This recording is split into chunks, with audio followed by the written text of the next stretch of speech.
الحمد لله رب العالمين والعاقبة للمتقين ولا عدوان إلا على الظالمين والصلاة والسلام على أشرف الأنبياء والمرسلين محمد وعلى آله الطيبين الطاهرين وعلى صحابته الغر المحجلين وعلى من تبعهم بإحسان إلى يوم الدين. أما بعد، فعن عائشة رضي الله تعالى عنها قالت كان النبي صلى الله عليه وسلم يعجبه التيمن في تنعله وترجله وطهوره وفي شأنه كله. متفق علیہ. محترم سامعین، آج کے سامنے ہمارے سامنے جو حدیث ہے، اس حدیث کے اندر یہ بیان کیا گیا ہے کہ اعضائے وضو کے دھلنے کے لیے وضو کے اندر اعضاء کو دھلنے کے لیے پہلے دائیں حصے کو استعمال کیا جائے گا اور اس کے بعد بائیں حصے کو استعمال کیا جائے گا. اور اس کی دلیل کے طور پہ علامہ ابن حجر رحمہ اللہ نے حضرت عائشہ رضی اللہ تعالیٰ عنہ کی یہ حدیث پیش کی. حضرت عائشہ رضی اللہ تعالیٰ عنہ کہتی ہیں کہ نبی اکرم صلی اللہ علیہ وسلم کو داہنا یعنی داہنے ہاتھ کا استعمال کرنا، یہ آپ صلی اللہ علیہ وسلم کو یا داہنی طرف کا استعمال کرنا نبی اکرم صلی اللہ علیہ وسلم کو پسند تھا. کن چیزوں میں؟ جوتے یا چپل پہننے کے اندر، کنگھی کرنے کے اندر، وضو کے اندر، اور اپنے تمام کام کے اندر، یعنی تمام کاموں میں نبی اکرم صلی اللہ علیہ وسلم داہنا یا دائیں ہاتھ سے کرنا پسند کرتے تھے. یہ متفق علیہ روایت ہے. اس کے اندر جو الفاظ استعمال کیے گئے ہیں، کان النبی صلی اللہ علیہ وسلم یعجبہ التیمن. تیمن کا لفظ عربی زبان میں جب استعمال ہوتا ہے تو یہ کئی معنی کے لیے استعمال ہوتے ہیں، اور یہ سارے معنی ایسے ہیں جو انتہائی خوب ہیں. داہنے کے لیے استعمال کیا جاتا ہے، اور اسی طریقے سے تیمن کا معنی عربی زبان میں آتا ہے برکت کے لیے. یمن سے ہے، اور یمن کا معنی ہوتا ہے برکت. نبی اکرم صلی اللہ علیہ وسلم کو داہنا کیوں پسند تھا، یا آپ صلی اللہ علیہ وسلم دائیں کو کیوں پسند کرتے تھے؟ آپ قرآن کریم کا مطالعہ کریں تو آپ کو معلوم ہو جائے گا کہ وہ افراد جو جنت کے مستحق ہوں گے، جب انہیں نام اعمال دیا جائے گا تو ان کے دائیں ہاتھ میں دیا جائے گا. اصحاب الیمین ما اصحاب الیمین. اور جن افراد کو نام اعمال جن کے برے ہوں گے، ان کو جب نام اعمال دیا جائے گا تو بائیں ہاتھ میں دیا جائے گا یا پشت کے پیچھے دیا جائے گا. تو یہ ایک بڑی وجہ ہے. نبی اکرم صلی اللہ علیہ وسلم اچھی باتوں سے فال لیتے تھے. جیسا کہ حضرت حدیبیہ کے موقع پر جب سہیل آئے تو نبی اکرم صلی اللہ علیہ وسلم نے کہا کہ تمہارا معاملہ آسان ہو گیا. تو اس طریقے سے نیک فال نبی اکرم صلی اللہ علیہ وسلم دیتے تھے. تو داہنے کو استعمال کرتے تھے اور یہ نیک فال لیتے تھے کہ ہو سکتا ہے کہ اللہ تبارک و تعالیٰ، جبکہ نبی اکرم صلی اللہ علیہ وسلم تھے، ہم یہ کہہ سکتے ہیں کہ ہو سکتا ہے کہ نبی اکرم صلی اللہ علیہ وسلم نے اس لیے یہ فال لیا کہ ہمیں اصحاب یمین میں سے بنا دیا جائے، ان لوگوں میں سے جن کے نام اعمال دائیں ہاتھ میں دیے جائیں. اس کے اندر جو استعمال کیا گیا ہے دوسرا لفظ فی تنعلہ. تناول عربی زبان میں کہتے ہیں چپل پہننا یا جوتا پہننا. جوتا جب آپ پہنتے تھے پہلے دایاں پاؤں جوتے کے اندر یا چپل کے اندر ڈالتے تھے، اور یہی چیز یعنی دایاں پاؤں ڈالنا، آپ جوتا پہنے، چپل پہنے، موزہ پہنے، جراب پہنے، خف پہنے، ان ساری چیزوں میں آپ کو داہنا استعمال کرنا ہے. اور اسی سے یہ بھی اندازہ ہوتا ہے کہ اگر آپ کپڑے پہن رہے ہیں تو کپڑے میں بھی آپ پہلے دایاں بازو آپ ڈالیں گے. اگر آپ مثال کے طور پہ پینٹ پہن رہے ہیں تو پہلے دایاں پاؤں ڈالیں گے، پیجامہ پہن رہے ہیں تو پہلے دایاں پاؤں ڈالیں گے. تو اسی سے تناول کے لفظ سے یہ چیزیں علماء کرام نے ماخوذ کی ہیں کہ اگر آدمی کپڑا پہنے گا تو اس صورت میں اگر اپنے ہاتھ کو ڈالتا ہے تو پہلے دائیں بازو میں ڈالے، پیجامہ پہنتا ہے یا پینٹ پہنتا ہے تو ایسی صورت میں پہلے دائیں پاؤں کو پاجامے کے اندر یا پینٹ کے اندر ڈالے. اسی طریقے سے دوسرا لفظ جو استعمال ہوا ہے وہ ترجلی ہی، اور کنگھی کرنے میں. ترجل کہتے ہیں خود سے کنگھی کرنا، خود سے کنگھی کرنا. اس میں دو باتیں معلوم. وہ یہ کہ نبی اکرم صلی اللہ علیہ وسلم بذات خود اپنا سارا کام کرتے تھے. تناول کا مطلب بھی یہی ہوتا ہے کہ خود سے جوتا یا چپل پہننا. آپ صلی اللہ علیہ وسلم کی شخصیت کو دیکھیے اور پھر نبی اکرم صلی اللہ علیہ وسلم اپنے کام کو خود انجام دیتے تھے. دونوں کو کا موازنہ کیجیے تو آپ کا اندازہ ہو جائے گا کہ انسان کو کی شخصیت چاہے کتنی ہی عظیم کیوں نہ ہو جائے، اپنے کام کو اسے خود کرنا چاہیے. نبی اکرم صلی اللہ علیہ وسلم کو جوتا پہنانے کے لیے اگر کہا جائے تو صحابہ کرام کی لائن لگ جاتی. کنگھی کرنے کے لیے کہا جاتا تو ازواج مطہرات کھڑی رہتی. لیکن اس کے باوجود جو الفاظ یہاں استعمال کیے گئے ہیں وہ الفاظ اس بات پہ دراز کرتے ہیں کہ نبی اکرم صلی اللہ علیہ وسلم اپنے کاموں کو خود انجام دیا کرتے تھے. ترجل کہتے ہیں کنگھی کرنا، اور کنگھی کرنے کے ساتھ ساتھ بال میں تیل لگانا. اس کے معنی میں بھی ترجل استعمال کیا جاتا ہے، نہیں گویا تیل لگا کر کنگھی کرنا. یہ سارے معنی اس کے اندر داخل ہیں. یہ ایک چیز ہوئی جو یہاں پہ حدیث کے اندر بیان کی گئی ہے. اور اسی سے علماء کرام نے یہ بھی اخذ کیا ہے کہ جب کوئی شخص سے اپنے بال کو کٹوانے کے لیے یا اپنے بال کو مڈوانے کے لیے سیلون میں جائے یا کسی بال موڑنے والے کے پاس جائے تو ایسی صورت میں اپنے دائیں حصے سے شروع کرے. اور کس کا دایاں حصہ ہوگا؟ آپ کا دایاں حصہ ہوگا یا مڑنے والے کا دایاں حصہ ہوگا. حدیث کے اندر آتا ہے نبی اکرم صلی اللہ علیہ وسلم حجۃ الوداع کے موقع پہ آپ صلی اللہ علیہ وسلم نے اپنے بال مڑنے والے سے کہا کہ اشارہ کیا اور کہا کہ اس طرف سے لو. پہلے آپ صلی اللہ علیہ وسلم نے اپنے دائیں جانب اشارہ کیا اور پھر اس کے بعد آپ صلی اللہ علیہ وسلم نے بائیں جانب اشارہ فرمایا. اس سے ہمیں یہ پتہ چلتا ہے کہ اگر ہم بال کٹوانے کے لیے جاتے ہیں تو اس صورت میں بھی نبی اکرم صلی اللہ علیہ وسلم کی جو سنت ہے اس سنت کو بھولنا نہیں چاہیے. اور وہ یہ کہ ہم اپنے بال کو اپنے اعتبار سے، نہ کہ سامنے والے کے اعتبار سے، اپنے اعتبار سے دائیں طرف سے شروع کروائیں. یعنی اگر اسے پتہ بھی نہ ہو تو ایسی صورت میں ہم اسے کہیں کہ دائیں طرف سے کاٹنا شروع کرنا، پھر بائیں طرف سے. اور آپ کے اپنا داہنے کا اعتبار کیا جائے گا، اس کے دائیں کا اعتبار نہیں کیا جائے گا. اس لیے کہ ظاہر سی بات ہے وہ آپ کے مقابل میں ہوگا تو اس کا دایاں آپ کا بایاں ہوگا، آپ کا بایاں اس کا دایاں ہوگا. اس کے بعد جو لفظ استعمال کیا گیا ہے وہ طہور ہی، اور اپنے وضو کے اندر. طہور وضو پہ اور غسل دونوں پہ اطلاق ہوتا ہے. یعنی اگر آپ غسل کر رہے ہیں تو اس صورت میں بھی آپ اپنا داہنا استعمال کریں. اگر آپ وضو بنا رہے ہیں تو ایسی صورت میں پہلے دائیں سے شروع کریں. دونوں صورتوں میں یہاں پہ طہور کا جو لفظ استعمال کیا گیا ہے اس کا اطلاق وضو پہ بھی ہوتا ہے اور اس کا اطلاق غسل پہ بھی ہوتا ہے.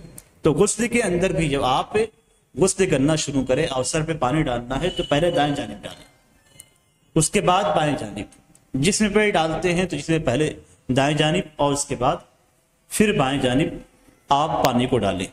یہ اس کا طریقہ ہے. یہاں پہ علامہ ابن منذر رحمہ اللہ کہتے ہیں کہ نبی اکرم صلی اللہ علیہ وسلم سے جو احادیث مروی ہیں ان ساری احادیث میں اس بات کا تذکرہ کیا گیا ہے کہ نبی اکرم صلی اللہ علیہ وسلم جب وضو کرتے تھے تو اپنے دائیں ہاتھ کو پہلے دھلتے تھے اور پھر بائیں ہاتھ کو دھلتے تھے.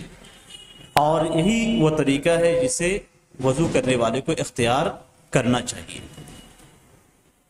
اور علامہ نووی رحمہ اللہ اس بات پہ اجماع نقل کرتے ہیں کہ تمام علماء کرام کا اجماع ہے کہ دونوں ہاتھوں میں سے سب سے پہلے دایاں ہاتھ دھلا جائے گا، دونوں پاؤں میں سے سب سے پہلے دایاں پاؤں دھلا جائے گا، اور یہی سنت ہے. اگر کوئی شخص سے سنت کی مخالفت کرتا ہے تو فضیلت اس سے ختم ہو جاتی ہے، لیکن اس کا وضو صحیح ہوگا. اور اس میں علماء کرام کے درمیان اختلاف ہے. اب یہاں پہ بعض علماء کرام نے ذکر کیا ہے کہ بعض اعضائے وضو ایسے ہیں، یہاں چونکہ وضو کا تذکرہ کیا گیا ہے اور وضو کے باب میں علامہ ابن حجر رحمہ اللہ نے اس حدیث کو ذکر کیا ہے۔ بعض اعضاء ایسے ہیں جن میں دایاں اور بایاں تو پایا جاتا ہے، لیکن دائیں اور بائیں کا خیال کرنا، یعنی پہلے دائیں کو استعمال کرنا پھر بائیں کو، تو جیسے مثال کے طور پہ سر ہے یا دونوں کان ہیں، تو یہ دونوں چیزیں ایسی ہیں جن کا دایاں بایاں تو ہے، لیکن اس کے باوجود اس میں دائیں اور بائیں کو استعمال کرنا مستحب نہیں ہے۔ یعنی سر کا مسح ایسا نہیں کہ آپ پہلے دائیں طرف کریں اس کے بعد پھر بائیں طرف کریں، یا اسی طریقے سے کان کا مسح کرنا ہے تو پہلے دائیں کان کا مسح کریں بلکہ اس کے بعد بائیں کان کا۔ اس لیے کہ اس سلسلے میں احادیث مروی ہے اور احادیث کے الفاظ یہ بتلاتے ہیں کہ سر کا مسح اور کان کا مسح دونوں ایک ساتھ کیا جائے گا، دونوں میں دایاں اور بایاں نہیں ہے۔ چوتھی جو چیز کے اندر بتلائی گئی ہے وہ فی شأنہ کلی، اپنے تمام کاموں کے اندر نبی اکرم صلی اللہ علیہ وسلم اپنے سارے کام دائیں ہاتھ سے انجام دیتے تھے۔ حدیث کے اندر ہے کہ سارے کام انجام دیتے تھے، لیکن علماء کرام نے اس میں سے کچھ چیزوں کو خارج کر دیا اور یہاں پہ صرف انہی کاموں کو لیا ہے جو مکرم ہیں، جو مشرف ہیں، اور وہ کام جس کے اندر گندگی کو دور کرنا ہے یا کسی غلط چیز کو، یا آپ یہ کہیں کہ جو ہے جیسے انسان حاجت کے لیے جاتا ہے تو اس وقت یہ چیزیں نبی اکرم صلی اللہ علیہ وسلم استعمال نہیں کرتے تھے۔ علماء کرام نے جن چیزوں کا ذکر کیا ہے خاص طور سے جیسے لینا اور دینا، کسی کو آپ کچھ دے رہے ہیں دائیں ہاتھ سے دیں، آپ کسی سے لے رہے ہیں تو دائیں ہاتھ سے دیں، کپڑے پہن رہے ہیں، پاجامے پہن رہے ہیں، موزے پہن رہے ہیں تو آپ دائیں کا استعمال کریں، مسجد میں داخل ہو رہے ہیں تو دایاں استعمال کیجیے، مسجد میں بیٹھ رہے ہیں تو دائیں طرف بیٹھیے، چپل پہن رہے ہیں، چپل پہن رہے ہیں، جوتے پہن رہے ہیں تو دایاں استعمال کیجیے، اور کھانے پینے کے اندر دایاں استعمال کرنا واجب ہے۔ مسافہ کر رہے ہیں تو ایسی صورت میں آپ دائیں ہاتھ سے مسافہ کریں۔ اور یہاں پہ آپ دلیل بھی پکڑ سکتے ہیں اس حدیث سے کہ نبی اکرم صلی اللہ علیہ وسلم ہر مکرم کام کے لیے دایاں استعمال کرتے تھے، تو دونوں ہاتھ سے مسافہ کرنے کا مطلب یہ ہوا کہ آپ بایاں بھی استعمال کر رہے ہیں۔ دونوں ہاتھ سے مسافہ کرنے کا مطلب یہ ہوا کہ آپ بایاں بھی استعمال کر رہے ہیں، جبکہ نبی اکرم صلی اللہ علیہ وسلم اپنے سارے کام جو مکرم ہوتے تھے، اور سب سے مکرم چیز اگر آپ کسی سے ملتے ہیں تو مسافہ کرنا ہے، اور اس کے اندر اگر آپ بایاں استعمال کرتے ہیں تو گویا اس حدیث کے مطابق آپ نبی اکرم صلی اللہ علیہ وسلم کی سنت کی مخالفت کرتے ہیں، جبکہ دوسری احادیث کے اندر ایک ہاتھ سے مسافہ کرنے کا ثبوت موجود ہے۔ اسی طریقے سے مسواک جب آدمی کرے تو دائیں جانب سے شروع کرے، مسواک ہو، برش ہو تو دائیں جانب سے شروع کرے۔ اسی طریقے سے بالوں کو مڈائے یا کٹوائے تو ان تمام چیزوں میں دائیں جانب کا استعمال کیا جائے گا، اس کو بالخصوص علماء کرام نے ذکر کیا ہے۔ اس کے برخلاف وہ چیزیں جس میں کسی گندگی کو دور کیا جاتا ہے یا کسی چیز کو آپ یہ کہیں کہ اپنے بدن سے نکالا جاتا ہے، جیسے مثال کے طور پہ آپ بیت الخلاء میں داخل ہو رہے ہیں تو ایسی صورت میں بایاں پیر مقدم کریں گے، مسجد سے آپ نکل رہے ہیں تو ایسی صورت میں بایاں پیر پہلے نکالیں گے، آپ اسی طریقے سے ناک صاف کر رہے ہیں تو ناک چونکہ گندگی ہے اس لیے آپ بائیں ہاتھ سے صاف کریں گے، استنجا کر رہے ہیں تو بائیں ہاتھ سے کریں گے، کپڑوں کو اتار رہے ہیں تو بائیں جانب کا پہلے اتاریں گے اور دائیں جانب کا بعد میں اتاریں گے۔ اور اس سلسلے میں حضرت ام سلمہ حضرت حفصہ رضی اللہ تعالیٰ عنہ کی حدیث ہے کہ نبی اکرم صلی اللہ علیہ وسلم اپنا دایاں ہاتھ کھانے پینے اور کپڑوں کے لیے استعمال کرتے تھے اور بایاں ہاتھ اس کے علاوہ دوسرے حاجتوں کے لیے استعمال کرتے تھے۔ اور حضرت عائشہ رضی اللہ تعالیٰ عنہ کی حدیث میں بالکل صراحت ہے کہ نبی اکرم صلی اللہ علیہ وسلم اپنا دایاں ہاتھ اپنے وضو کے لیے، اپنے کھانے کے لیے استعمال کرتے تھے، اور بایاں ہاتھ آپ صلی اللہ علیہ وسلم بیت الخلاء اور دوسری گندگیوں کو دور کرنے کے لیے استعمال کرتے تھے، اپنی حاجت اور دوسری گندگیوں کو دور کرنے کے لیے۔ اور اس کے اندر جو بات بتلائی گئی ہے اس کا اطلاق ہر ان چیز پہ ہوگا، ہر اس چیز پہ ہوگا جو مکرم ہے اس کے لیے دائیں چیز، جو بری چیز ہے اس کے لیے بائیں چیز۔ اس حدیث کے بعد علامہ ابن حجر رحمہ اللہ نے ایک دوسری حدیث ذکر کی ہے جو اسی معنی کی ہے۔ عن ابی ہریرہ رضی اللہ تعالی عنہ قال قال رسول اللہ صلی اللہ علیہ وسلم اذا توضأتم فابدؤوا بمیامنکم اخرجہ الاربعہ وصححہ ابن خزیمہ۔ حضرت برہ رضی اللہ تعالیٰ عنہ کی حدیث سے اس کے اندر وہ کہتے ہیں کہ نبی اکرم صلی اللہ علیہ وسلم نے فرمایا کہ جب تم وضو کرو تو اپنے دائیں جانب سے شروع کرو۔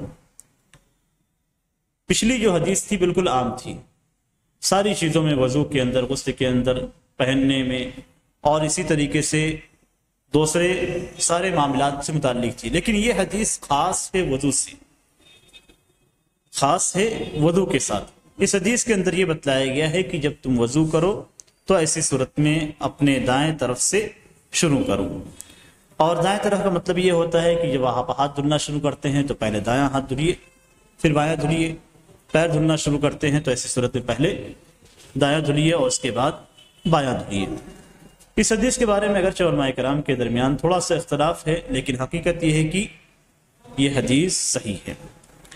اور کیا وجہ ہے کہ علامہ ابن حجر رحمہ اللہ نے پہلے ایک حدیث ذکر کی اور اس کے بعد پھر دوسری حدیث ذکر کی، حالانکہ دونوں حدیثیں ایک ہیں، دونوں حدیثوں کا مفہوم ایک ہے۔ اس میں بھی نبی اکرم صلی اللہ علیہ وسلم کا یہ فعل ذکر کیا گیا کہ نبی اکرم صلی اللہ علیہ وسلم دائیں جانب سے وضو کے لیے بھی دائیں جانب استعمال کرتے تھے، اور یہاں بھی آپ صلی اللہ علیہ وسلم کا حکم موجود ہے کہ جب وضو کرو تو دائیں جانب سے شروع کرو۔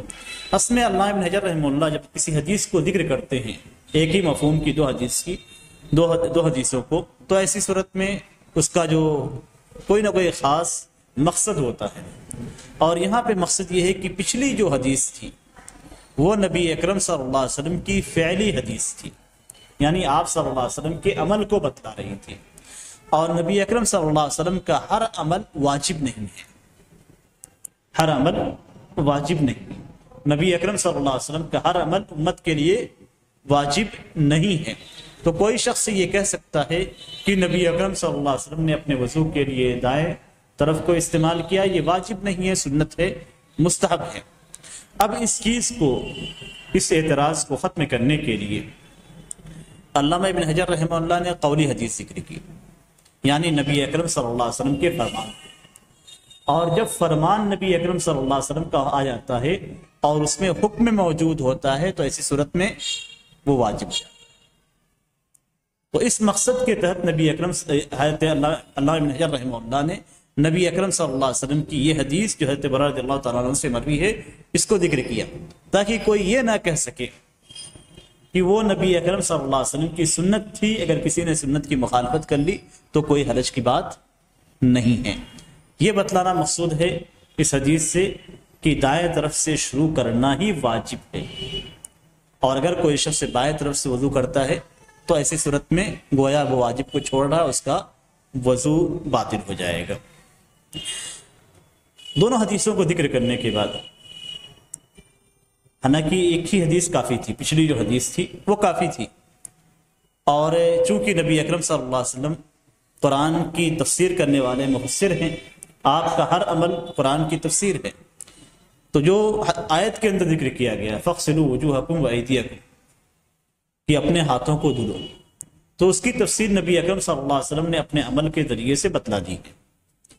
اب جب اصل واجب ہے تو نبی اکرم صلی اللہ علیہ وسلم کا فعل اور آپ کی تفسیر بھی واجب ہو جائے گی، لیکن مزید تاکید کے طور پہ علامہ ابن حجر رحمہ اللہ نے اس حدیث کو ذکر کیا ہے۔ اس حدیث کے تعلق سے علماء کا اختلاف تھا، بعض علماء کرام نے اسے منکر کہا ہے، اور اسی وجہ سے اس حدیث سے بعض علماء کرام نے استدلال نہیں کیا ہے، جبکہ جید علماء کرام جیسے علامہ ابن باز رحمہ اللہ نے اس حدیث کو لیا، اور اس حدیث کے مطابق ان کا عمل بھی ہے، اور انہوں نے یہ بات ذکر کی ہے کہ دائیں طرف وضو کے اندر دائیں کا پہلے استعمال کرنا یہ واجب ہے، اور اگر کوئی بائیں طرف کا استعمال کرتا ہے تو ایسی صورت میں وہ چیز درست نہیں ہوگی۔ محدثین کے درمیان بھی اس سلسلے میں اختلاف ہے کہ اگر کوئی شخص سے دایاں چھوڑ کر بایاں استعمال کرتا ہے تو کیا اس کا وضو ہو جائے گا یا وضو نہیں ہوگا۔ علامہ ابن خزیمہ رحمہ اللہ نے اپنی صحیح ابن خزیمہ میں ایک باب باندھا ہے، باب الامر بالتیامن فی الوضوء امر استحباب لا امر ایجاب۔ انہوں نے حدیث سے ذکر کرنے سے پہلے جو باب پادا ہے اس کے اندر یہ کہا ہے کہ وضو کے اندر داہنے کا استعمال کرنا یہ مستحب امر ہے، واجب نہیں ہے۔ نبی اکرم صلی اللہ علیہ وسلم کا جو حکم ہے یہ استحباب پہ محمول کیا جائے گا، واجب پہ محمول نہیں کیا جائے گا۔ اور یہی جمہور علماء کا موقف ہے، اکثر علماء کرام اسی کے قائل ہیں کہ اگر کوئی شخص سے بائیں سے شروع کرتا ہے اور پھر داہنا دھلتا ہے، پہلے بایاں دھلتا ہے پھر داہنا دھلتا ہے، تو ایسی صورت میں اس کا وضو ہو جائے گا، لیکن اس نے نبی اکرم صلی اللہ علیہ وسلم کی سنت چھوڑ دی، اور سنت چھوڑنا یہ افضل تو نہیں، گویا اس نے غیر افضل کام کو انجام دیا۔ اس کی کیا وجہ ہے؟ کہتے ہیں آیت کریمہ کے اندر اللہ تبارک تعالیٰ کا جو فرمان ہے فَاغْسِلُوا وُجُوهَكُمْ وَأَيْدِيَكُمْ، یہاں پہ چہرہ ایک عضو ہے، ہاتھ ایک عضو ہے، اور پاؤں ایک مستقل عضو ہے۔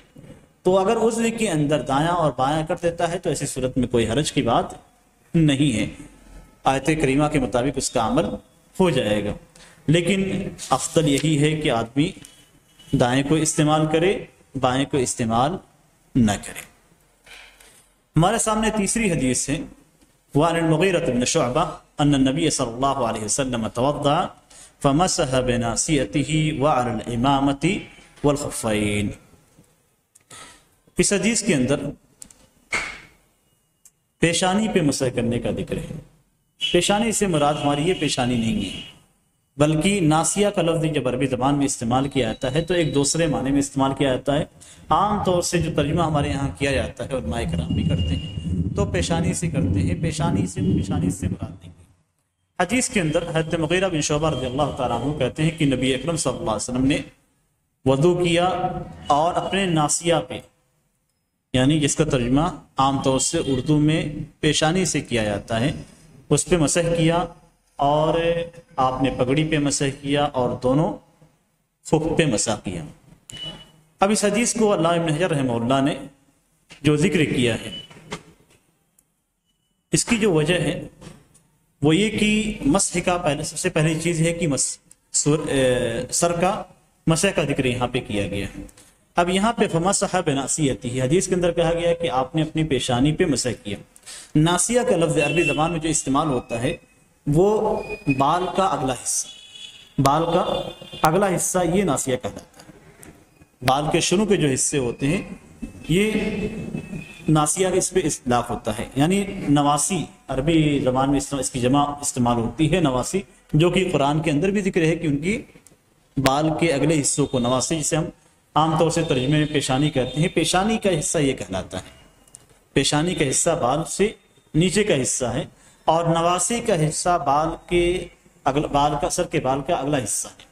تو یہاں پہ جو مسح کا ذکر ہے، اگر اس کو ہم کہتے ہیں کہ پیشانی پہ مسح کیا تو اس کا مطلب چہرہ نہیں دھلا گیا، اس لیے اس پہ غور کرنے کی ضرورت ہے کہ یہاں پہ ناصیہ کا جو لفظ استعمال کیا گیا ہے وہ سر کے بالوں کا اگلا حصہ، نہ کہ پیشانی۔ تو آپ صلی اللہ علیہ وسلم نے سر کے بالوں کے اگلے حصے پہ مسح کیا، اور پگڑی پہ اور دونوں خف پہ۔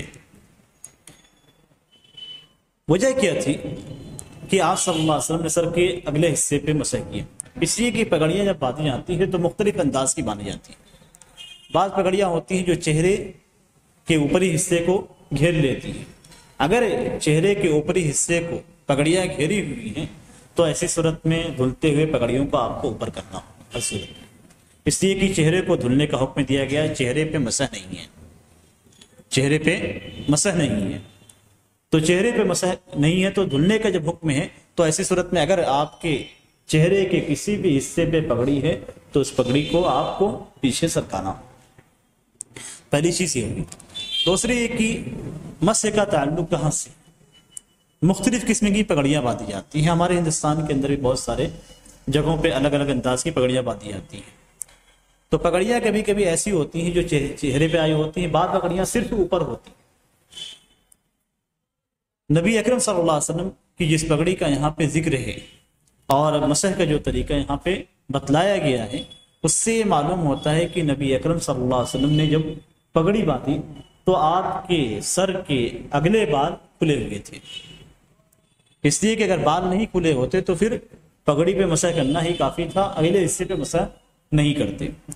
تو یہاں پہ جو پگڑی باندھی گئی تھی اگلے حصے، بال کے اگلے حصے کھلے ہوئے تھے، اور اس کے بعد نبی اکرم صلی اللہ علیہ وسلم نے پگڑی باندھی تھی جو پیچھے تک تھی۔ تو گویا اس سے ایک طریقہ ہمیں یہی معلوم ہوتا ہے نبی اکرم صلی اللہ علیہ وسلم کس طریقے سے پگڑی باندھا کرتے تھے۔ تو اس میں ایک طریقہ یہ بھی ہے کہ نبی اکرم صلی اللہ علیہ وسلم کے سر کے اگلے بال کھلے ہوئے تھے، تو اسی وجہ سے نبی اکرم صلی اللہ علیہ وسلم نے سر کے جو کھلے ہوئے بال تھے ان پہ مسح کیا، اور پھر باقی مسح آپ صلی اللہ علیہ وسلم نے پگڑی پہ کیا، تاکہ سر کا مکمل مسح ہو جائے۔ تو یہ طریقہ ہے سر کے مسح کرنے کا۔ اگر سر پہ پگڑی بدھی ہوئی ہے اور سر کی پگڑی اگر آپ کے چہرے پہ نہیں ہے اور پورے سر کے کو محیط ہے، تو ایسی صورت میں آپ صرف پگڑی پہ مسح کر سکتے ہیں۔ لیکن اگر آپ کے بال کھلے ہوئے ہیں، اگلا حصہ کھلا ہو، یا آپ نے بہت آگے سے باندھا ہو تو پچھلا حصہ کھلا ہو، گدی سے اوپر کا حصہ، تو ایسی صورت میں جو ہے آپ کو جو حصے کھلے ہیں اس کا مسح کرنا ہوگا، جو حصے چھپے ہوئے ہیں پگڑی کے ذریعے سے اس کی پگڑی پہ آپ مسح کریں گے۔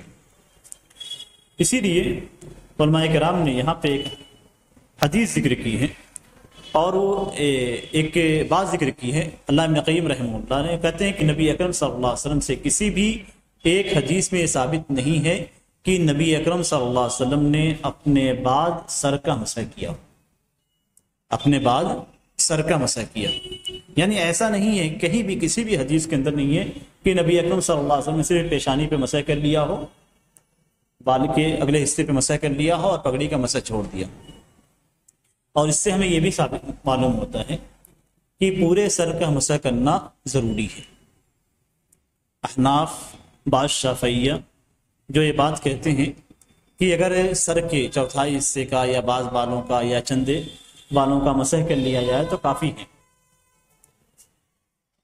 آیت کریمہ کے اندر جو بات کہی گئی ہے فَامْسَحُوا بِرُؤُوسِكُمْ، اپنے سروں کا مسح کرو، عجیب استدلال ہے کبھی کبھی، یعنی بالکل ہی شریعت چھوڑ کر لغت کو لیا جاتا ہے۔ اور غلطیاں کہاں ہوتی ہیں علماء کرام سے؟ جب احادیث کو ان تک نہیں پہنچتی ہیں، یا احادیث سے پہنچتی ہیں لیکن ضعیف ہوتی ہیں، یا قابل اعتبار ان کے نزدیک نہیں ہوتی، یعنی راوی ایسا ہوتا ہے کہ اس پہ اعتبار نہیں کیا جاتا، یا پھر اپنے ائمہ کے اقوال کو حدیث کے مقابل میں ترجیح دیا جاتا ہے۔ یہ تمام وہ وجوہات ہیں جن کی وجہ سے علماء کرام سے غلطیاں صادر ہوتی ہیں۔ آیت کریمہ کے اندر جو کہا گیا فَامْسَحُوا بِرُؤُوسِكُمْ، اپنے سروں کا مسح کرو، احناف کیا کہتے ہیں، شافعیہ کیا کہتے ہیں؟ کہتے ہیں کہ سب سے کم مقدار جس پہ مسح کا اطلاق ہوتا ہے اگر وہ کر لیا جائے تو ایسی صورت میں مسح ہو جائے گا۔ یعنی مسح کی مقدار کیا ہے؟ سر کے پورے بال ہے، اور اگر اس میں تھوڑی بھی مقدار کر لیا جائے تو یہ کہا جائے کہ اس نے مسح کر لیا، لغت کے اندر یہ کہا جائے کہ مسح کر لیا۔ جیسے آپ ہاتھ کا تھوڑا حصہ دھل لیتے ہیں تو کہتے ہیں آپ کا ہاتھ بھیگا ہوا ہے، جبکہ تھوڑا سا بھیگا ہوتا ہے، تو کہتے ہیں لغت کے اعتبار سے وہ دیکھتی ہے۔ نبی اکرم صلی اللہ علیہ وسلم کی حدیث بالکل صریح ہے، بالکل صریح ہے۔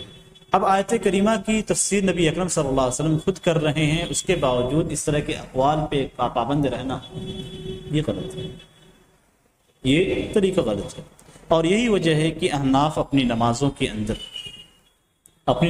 اندر اعتدال سے کام نہیں لیتے ہیں، یعنی اطمینان سے کام نہیں لیتے ہیں۔ نمازیں اتنی تیزی سے پڑھتے ہیں کہ جس اعتدال کا حکم نبی اکرم صلی اللہ علیہ وسلم نے صحابی کو دیا تھا وہ اعتدال موجود ہی نہیں ہے، وہ اطمینان ان کے اندر موجود نہیں۔ اسے کیا کہتے ہیں کہ سب سے کم اعتدال کا اطلاق، اطمینان کا اطلاق جس حرکت پہ ہوتا ہے، اگر نماز پڑھنے والا اس حرکت کو انجام دے دیتا ہے تو کافی ہے۔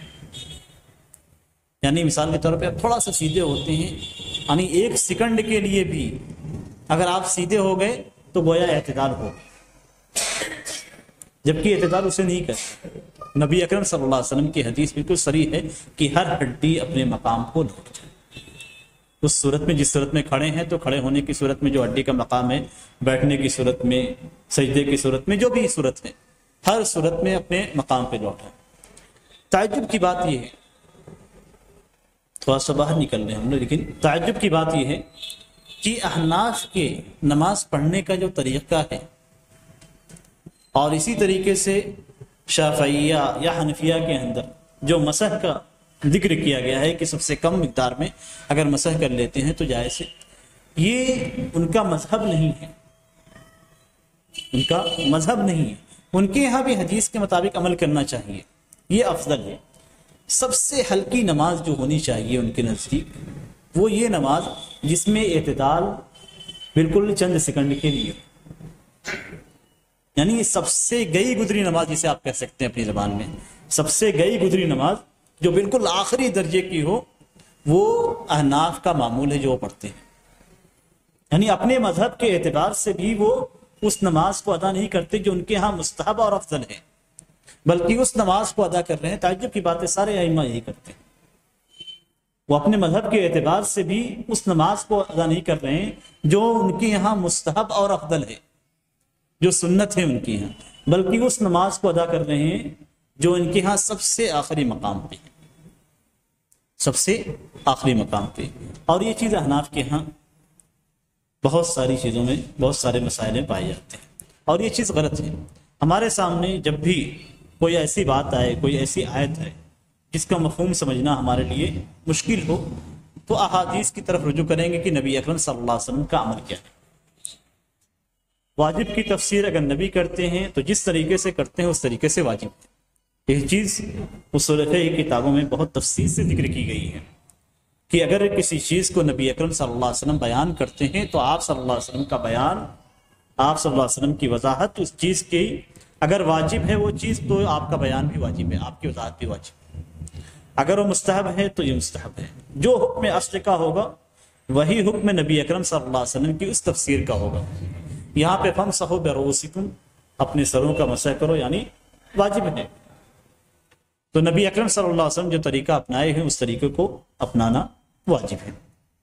اس سے ہمیں یہ دلیل ملتی ہے کہ اگر کوئی شخص اپنے سر کے بعض حصے کا مسح کرے تو کافی نہیں ہے، اس لیے کہ اگر یہ صورتحال ہوتی تو نبی اکرم صلی اللہ علیہ وسلم اپنے سر کے اگلے حصے کا مسح کر لیتے اور کافی تھا، یا کم از کم پوری زندگی میں کبھی نبی اکرم صلی اللہ علیہ وسلم اپنے سر کے بعض حصے کا مسح کر لیتے تاکہ امت کو یہ بتلایا جا سکے کہ اتنا مسح کرنا بھی کافی ہے۔ نبی اکرم صلی اللہ علیہ وسلم کا معمول تھا کہ آپ صلی اللہ علیہ وسلم بیٹھ کر پانی پیتے تھے، آپ صلی اللہ علیہ وسلم نے کھڑے ہو کر نہ پانی پیا، امت کو بتلانے کے لیے کہ یہ طریقہ بھی جائز کے دائرے میں آتا ہے۔ تو اگر وضو کے اندر بھی کوئی جائز کا دائرہ ہوتا تو نبی اکرم صلی اللہ علیہ وسلم اسے ضرور بیان کرتے ہیں۔ اس کے بعد اگلی جو حدیث ہے یہ وضو کی ترتیب سے متعلق ہے۔ آیت کریمہ میں ذکر کیا گیا ہے، یا ایھا الذین آمنوا اذا قمتم الی الصلاۃ فاغسلوا وجوہکم وایدیکم الی المرافق وامسحوا برؤوسکم وارجلکم الی الکعبین۔ چار چیزیں بالترتیب ذکر کی گئی، پہلے چہرے کو ذکر کیا گیا، اور اس کے بعد پھر ہاتھوں کو ذکر کیا گیا، پھر سر کو ذکر کیا گیا، اور پھر پیر کو ذکر کیا گیا۔ یہ چار چیزیں موجود ہیں آیت کریمہ کے اندر۔ اب دیکھیے علماء کرام کس طریقے سے استدلال کرتے ہیں اور کس طریقے سے دلیل لاتے ہیں۔ علامہ ابن حجر رحمہ اللہ یہاں پہ کیا دلیل لاتے ہیں وضو کی ترتیب کے واجب ہونے کی، وضو کی جو ترتیب ہے اس کے واجب ہونے کی دلیل کیا لاتے ہیں؟ حضرت جابر رضی اللہ تعالیٰ عنہ کی حدیث ہے، عن جابر بن عبداللہ رضی اللہ تعالیٰ عنہما فی صفت حج النبی صلی اللہ علیہ وسلم قال قال صلی اللہ علیہ وسلم ابدأوا بما بدأ اللہ به، اخرجہ النسائی هكذا بلفظ الامر وهو عند مسلم بلفظ الخبر۔ حضرت جابر بن عبداللہ مشہور صحابی ہیں، ان کے والد بھی صحابی تھے، تمام غزوات میں شریک ہوئے سوائے بدر اور احد کے۔ جنگ احد میں ان کے والد شہید ہوئے اور انہوں نے صیبہ عورت سے شادی کی۔ قصہ مشہور ہے، نبی اکرم صلی اللہ علیہ وسلم نے ان سے کہا کہ جب شادی ہی کرنی تھی تو باقرہ عورت سے کرتے، تو انہوں نے عذر پیش کیا کہ والد کا انتقال ہوا ہے اور میری چھوٹی چھوٹی بہنیں ہیں۔ تو اس اعتبار سے جو ہے اس سے بہت سارے ان کی احادیث سے بہت زیادہ سبق ملتا ہے، بلکہ حضرت جابر کی حدیث جو نبی اکرم صلی اللہ علیہ وسلم کے حج کی صفت کو بیان کرتی ہے، اس مسلم شریف کے اندر سب سے طویل روایت ہے۔ اور اس کے اندر ساری چیزوں کو بیان کیا گیا، حج کے سارے صفات کو، نبی اکرم صلی اللہ علیہ وسلم کہاں سے چلے، کیسے چلے، کیا ہوا، سارے واقعات کو ایک ایک کر کے بیان کیا گیا، اور یہ سب سے طویل حدیث ہے۔ یہاں بھی اسی حدیث کا ایک ٹکڑا بیان کیا جا رہا ہے صرف۔ جب نبی اکرم صلی اللہ علیہ وسلم صفا پہ چڑھنے لگے، طواف سے فارغ ہونے کے بعد صفا کی جانب رخ کیا اور صفا پہ چڑھنے لگے، تو آپ صلی اللہ علیہ وسلم نے فرمایا کہ اب دو بما بدا اللہ۔ 3 الفاظ آتے ہیں حدیث کے اندر، مختلف حدیث میں مختلف الفاظ ہیں۔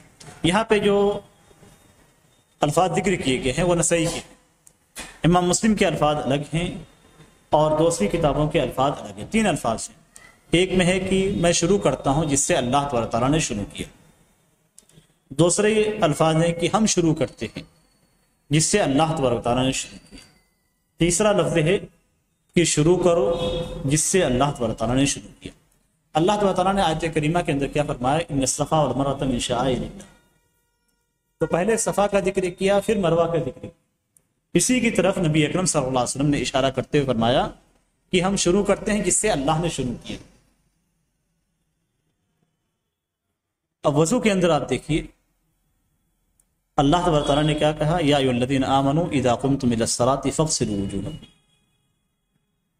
یہاں پہ حدیث کیا لائی گئی، حج کے تعلق سے حدیث ہے، لیکن چونکہ نبی اکرم صلی اللہ علیہ وسلم کا جو فرمان ہوتا ہے وہ فرمان سارے معاملات سے متعلق ہوتے ہیں، یعنی اگر آپ صلی اللہ علیہ وسلم نے کوئی ایسا لفظ کہا جس میں عمومیت پائی جاتی ہے، شمولیت پائی جاتی ہے، تو وہ ساری صورتوں کو شامل اور عام ہوگا۔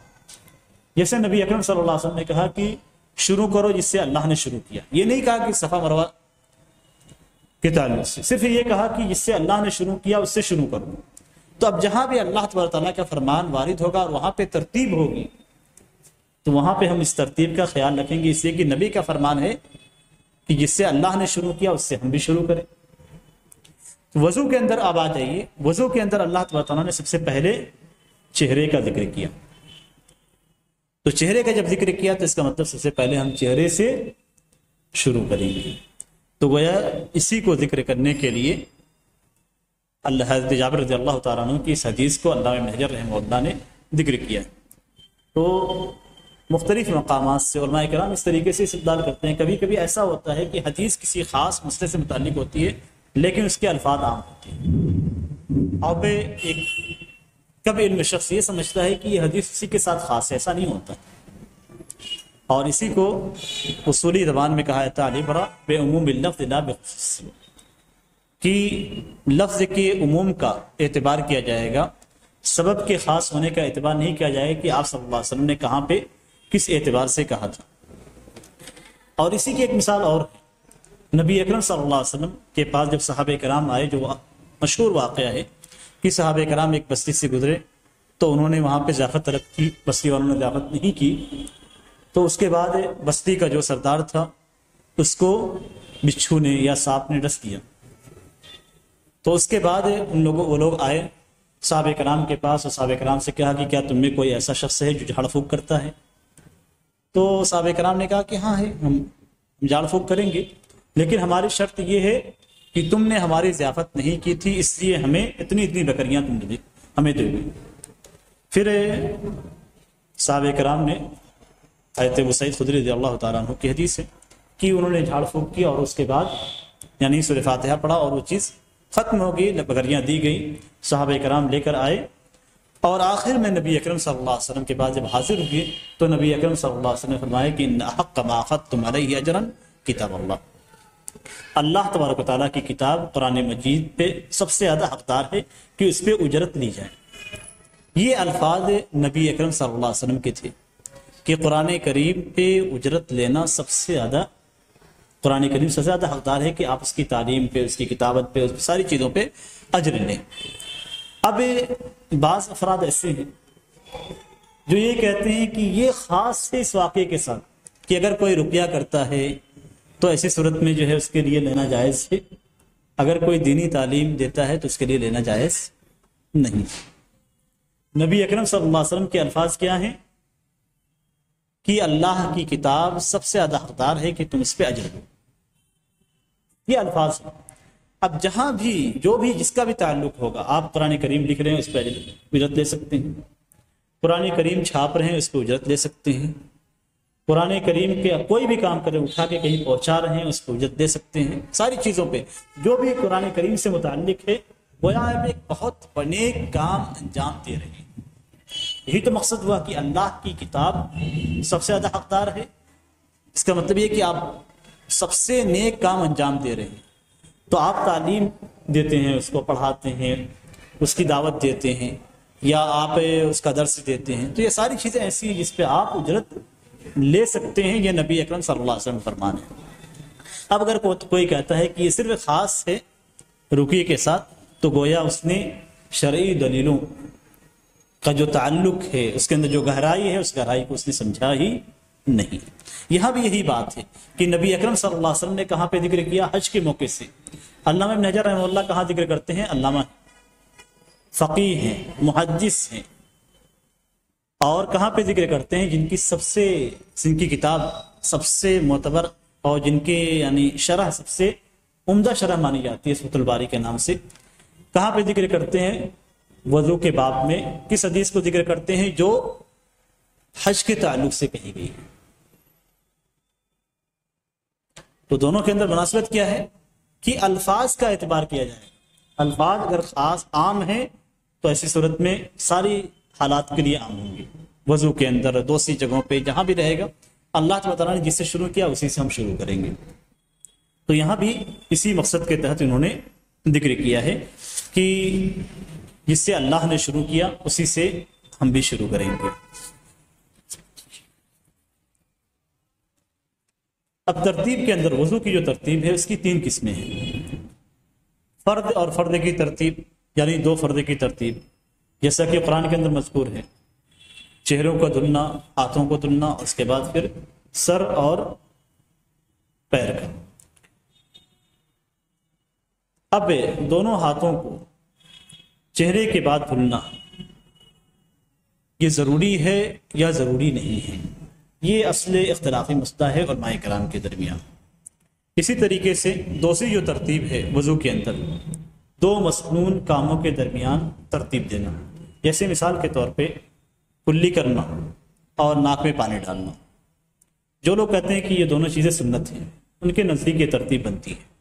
جو لوگ کہتے ہیں کہ یہ سنت ہے تو ایسی صورت میں کیا ناک میں پہلے پانی ڈال سکتے ہیں بعد میں کلی کر سکتے ہیں یا نہیں، ایک مسئلہ یہ ہے. تیسری جو ترتیب ہے اعضاء وضو کے درمیان وہ مسنون اور فرد کے درمیان، جیسے کلی کرنا اور چہرہ دھلنا. جمہور یہ کہتے ہیں کہ مسنون اور مسنون کے درمیان ترتیب اور مسنون اور فرد کے درمیان گویا دوسری اور تیسری صورت اس کے اندر ترتیب سنت ہے، واجب نہیں ہے. یعنی آپ پہ 2 سنت اگر ہے، اسی مثال کے طور پر اگر ہم مان لیتے ہیں کہ کلی کرنا سنت ہے اور ناک میں پانی ڈالنا سنت ہے، تو آپ ناک میں پہلے پانی ڈال سکتے ہیں اور کلی بعد میں کر سکتے ہیں اگر ہم سنت کہتے ہیں تو، جبکہ ہم اسے واجب مانتے ہیں. اس کی وجہ کیا ہے؟ کہتے ہیں سنت کو چھوڑنا جائز، واجب کو چھوڑنا جائز نہیں ہے. تو اگر 2 سنت کے درمیان ترتیب بگڑ جاتی ہے تو گویا ہم نے ایک جائز کام کیا. اسی طریقے سے سنت اور فرد کے درمیان اگر ترتیب بگڑ جاتی ہے اور ہم یعنی مثال کے طور پہ سنت کو پہلے کرنا ہے فرد کو بعد میں کرنا ہے، ہم فرد کو مقدم کر دیتے ہیں سنت کو بعد میں کرتے ہیں، تو کوئی حرج کی بات نہیں ہے، اس لیے کہ سنت کا چھوڑنا جائز ہے. لیکن اگر 2 فرد کے درمیان ہے تو ایسی صورت میں کیا کریں گے؟ جیسا کہ چہرہ ہے اور اس کے بعد دونوں ہاتھ ہیں، پھر سر کا مسح ہے اور پیر ہے، تو اس صورت میں علماء کرام کے درمیان اختلاف ہے. اور یہاں پہ جو آیت کریمہ کے اندر ذکر کیا گیا ہے یا ایھا الذین آمنوا اذا قمتم الى الصلاۃ فاغسلوا وجوہکم وایدیکم الى المرافق وامسحوا برؤوسکم وارجلکم الى الکعبین، تو یہاں پہ جتنی باتیں ذکر کی گئی ہیں سب واو کے ساتھ ذکر کی گئی ہیں. واو کا مطلب ہوتا ہے اور. تو یہ لفظ جو واو ہے کیا یہ ترتیب کے لیے آتا ہے یا متعدد چیزوں کو جمع کرنے کے لیے ذکر کرنے کے لیے ہوتا ہے؟ اس سلسلے میں علماء کرام کے درمیان اختلاف ہے، اور یہی وجہ ہے یہ ایک وجہ ہے جس کی وجہ سے علماء کرام نے اختلاف کیا۔ علماء کرام کا جب بھی اختلاف ہوتا ہے تو اختلاف کی کوئی نہ کوئی وجہ ضرور ہوتی ہے، اسی لیے آپ فقہ کتابوں کو جب اٹھائیں گے تو فقہ کتابوں کے اندر آپ کو سبب اختلاف ملے گا، اختلاف کا سبب کیا ہے، یعنی کیوں علماء کرام نے اس مسئلے کے اندر اختلاف کیا، تو وہاں پہ سبب ذکر کیا جاتا ہے کہ اس وجہ سے علماء کرام کے درمیان اختلاف واقع ہوا۔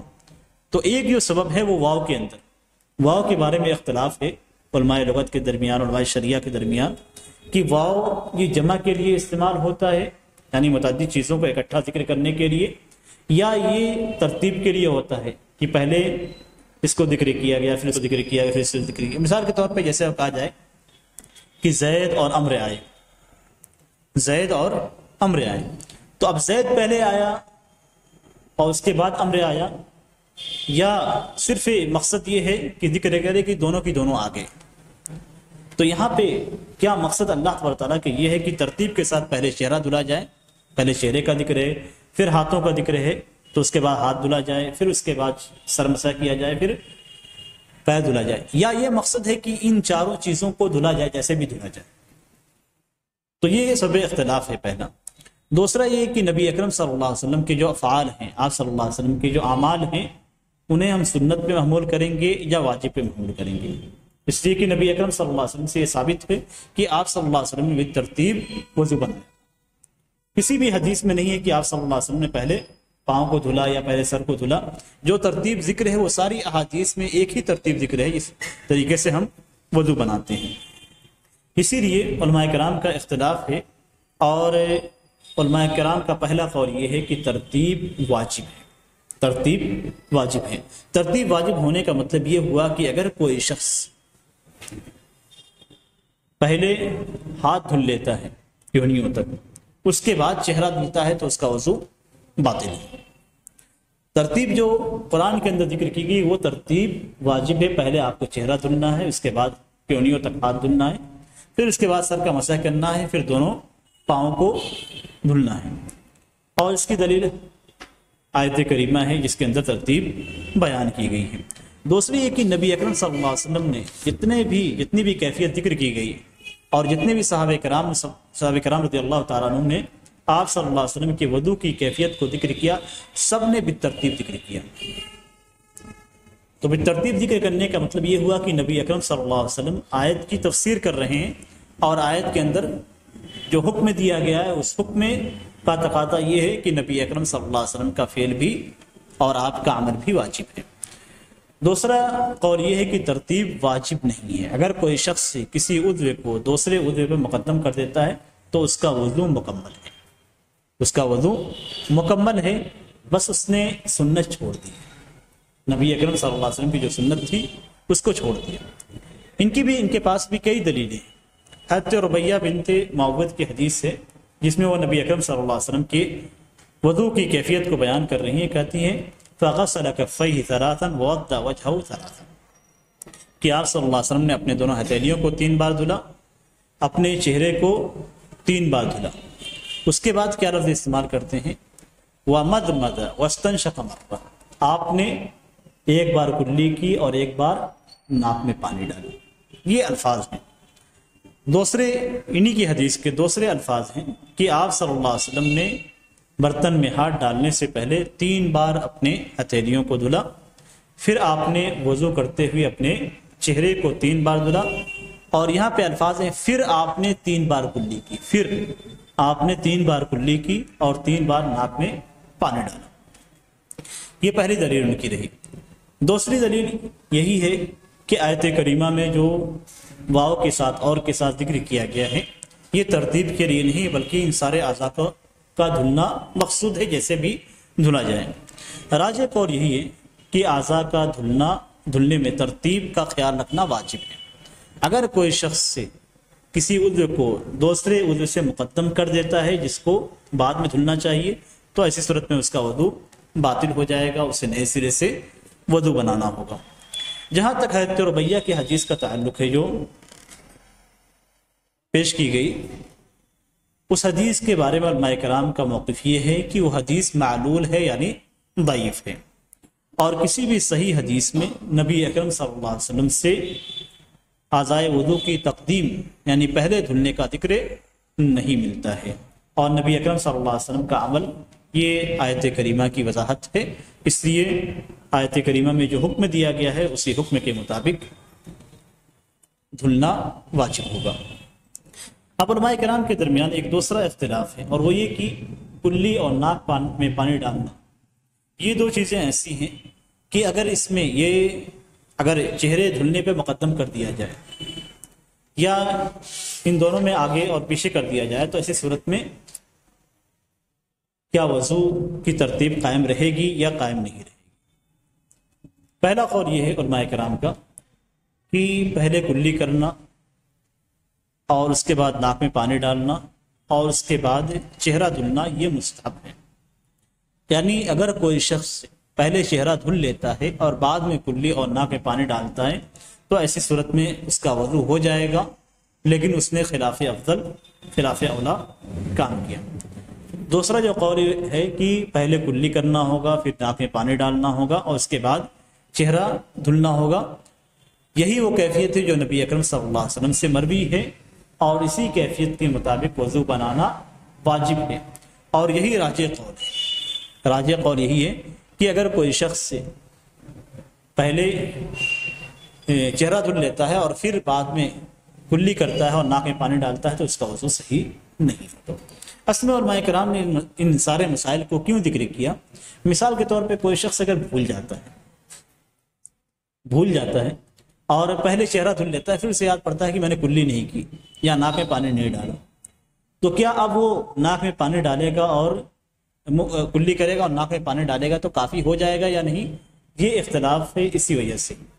دوسرا تصور آپ کی بہت ساری چیزیں ہوتی ہیں، آپ مثال کے طور پہ ندی میں گئے اور آپ نے وضو کی نیت کر لی، جب بھی آپ ندی میں داخل ہوں گے تو ظاہر سی بات ہے پاؤں کے ذریعے داخل ہوں گے، اگر آپ پہ چلتے ہوئے داخل ہو رہے ہیں تو پاؤں کے ذریعے داخل ہوں گے، اور اگر ویسے داخل ہوں گے تو اعضاء کی ترتیب بگڑ جائے گی۔ تو اگر ہم واجب کہتے ہیں تو ایسی صورت میں کیا طریقہ ہوگا، اور اگر ہم مستحب کہتے ہیں تو ایسی صورت میں جائز ہو جائے گا۔ تو بہت ساری صورتوں کو سامنے رکھتے ہوئے علماء کرام اس طرح کی باتیں ذکر کرتے ہیں۔ یہ چند باتیں تھیں جو آج کے درس سے متعلق تھی۔ اللہ تعالیٰ سے دعا ہے کہ اللہ تعالیٰ ہمیں اس علم سے نفع پہنچائے اور ہمیں نبی کی سنت کے مطابق عمل کرنے کی توفیق عطا فرمائے۔ آمین۔ صلی اللہ علیہ محمد وعلی آلہ وسلم۔